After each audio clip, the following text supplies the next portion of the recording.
আসসালামু আলাইকুম। আজকে একটা ভিন্ন রকম নিউজ নিয়ে আপনাদের সাথে কথা বলতে চাচ্ছি। সেটা কিন্তু আমার ব্যক্তিগত মতামতের উপর নির্ভর করে।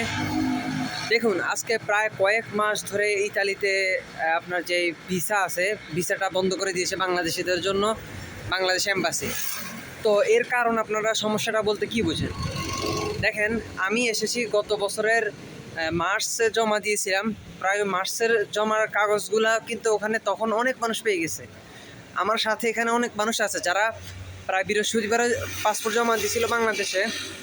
ওই মার্চ মাসের মানে যে মার্চ মাসের নুলুস্তা উঠছিল, ওই নুলুস্তার উপর নির্ভর করে তারা ধরেন বৃহস্পতিবার একদিন জমা দিছে, রবিবারে গিয়ে তাদের পাসপোর্ট রেডি হয়ে গেছে, ভিসা পাই গেছে। দেখেন, তারপর মার্চ এপ্রিল প্রায় 2 মাস বাদে 3-4 মাস বাদে কিন্তু একেবারে অফ হয়ে গেছে। ভিসা দেওয়ার পর একেবারে অফ হয়ে গেছে, যার কারণে কাউকে দেয় নাই, সব আটকায় রাখছে।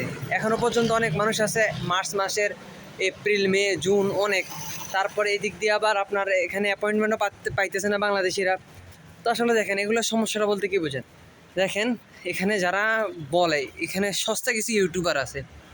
আপনি বলতে পারেন আমি ইউটিউবার না, মূলত আমি এসব বিষয়ে আপনাদেরকে শেয়ার করি আপনাদের সাথে। কখনো বলি না যে এত নুলুস্তা উঠছে কিংবা ইতালিতে আসতে এত টাকা লাগে, এগুলো আমি শেয়ার করার চেষ্টা করি না। কারণ দেখেন, আমি অনেক ভিডিও দেখছি, অনেকে শেয়ার করেন এইভাবে যে ইতালিতে আসলে মাত্র 250 ইউরো খরচ হয়, মানে পাসপোর্ট জমা দেয়, তারপর সব কিছু এসি। দেখেন, এটা কি আসলে সত্য? আপনার জীবনে আপনি কখনো দেখছেন যে কেউ ইতালিতে 250-500 ইউরো দিয়ে আসে? কখনোই না ভাই। দালাল ছাড়া কেউ আসতে পারে? আপনার ভাই হোক, আপনার বন্ধু হোক, যে হোক, কারো না কারো মাধ্যমে আসতে হবে। ইতালিতে ইতালির মালিককে ধরতে হবে, তাছাড়া তো আসা সম্ভব না। এটা মানুষ বুঝে না কেন? দেখেন, তো তারা কী করছে, এই সেই মানে যত সব ভিডিও করে মানে একটা মানে হুরুস্তুর অবস্থা তৈরি করে ফেলছে এবং গ্যাঞ্জাম তৈরি করে ফেলছে। এর উপরে যারা অনেক ইউটিউবার আছে, যারা এখানে মনে করেন যে ইতালিতে থাকা মানুষের ভুয়া নুলস্তা দিছে।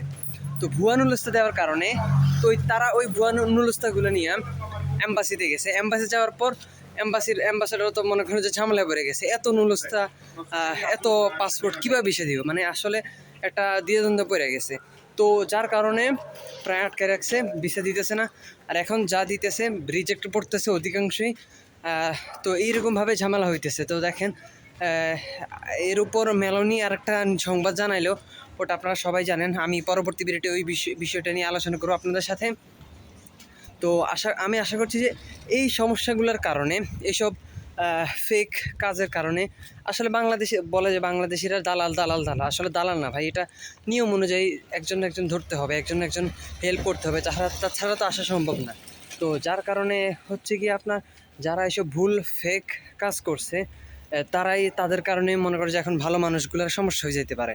তো এটাই হচ্ছে বড় বিষয়। আর নেক্সট টাইম বাংলাদেশিদের জন্য ভিসা অফ হয়ে যায় কি না সেটার সম্ভাবনা থাকতে পারে।